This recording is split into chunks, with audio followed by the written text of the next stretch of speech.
Vous êtes nombreux à m'avoir demandé quelle est la différence entre la loi d'attraction et la loi de l'Assomption. Voici ma réponse, claire, nette, précise, sans équivoque. La loi de l'attraction, ou loi de correspondance vibratoire, est la loi la plus puissante de l'univers. Elle le régit dans sa totalité, des plans physiques aux plans non physiques et du visible à l'invisible. La loi de l'attraction s'occupe en permanence de tout gérer, rassemblant continuellement les choses de vibration semblables et séparant les choses de nature vibratoire différente. Par contre, la loi de l'Assomption, grandement popularisée par Neville Goddard, n'est pas une loi, mais une technique, une méthode qui permet de se servir consciemment de la loi d'attraction. Elle dit ceci: ce que tu imagines et ressens comme vrai se manifestera dans ta réalité. Et pour que cela fonctionne, tu dois vivre et agir comme si ton désir était déjà accompli.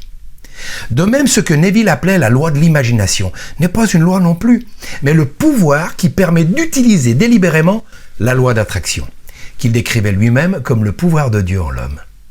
Faisons une analogie simple. Imagine un jardin.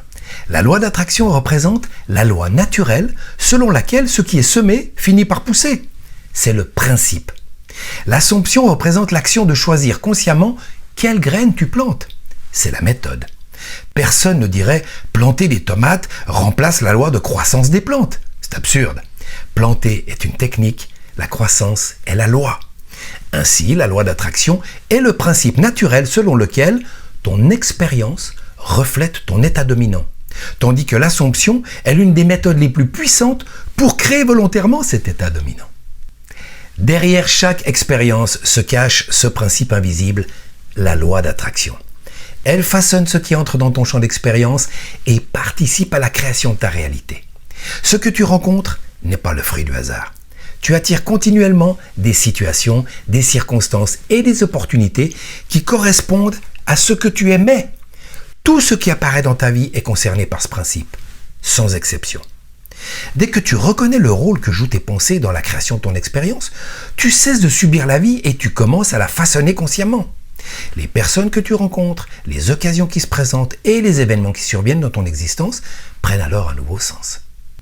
Si tu souhaites réellement vivre cette existence épanouie, libre et abondante qui constitue ton droit de naissance, ne serait-il pas essentiel de commencer par découvrir qui tu es vraiment et de comprendre les lois qui gouvernent le fonctionnement même de la vie? Si tu cherches la clé maîtresse, celle qui ouvre les portes de la compréhension, du bien-être et de la transformation, alors tu dois absolument comprendre comment fonctionne la loi d'attraction. Car lorsqu'on en saisit véritablement les mécanismes, une immense partie des mystères de l'existence commence enfin à prendre un sens.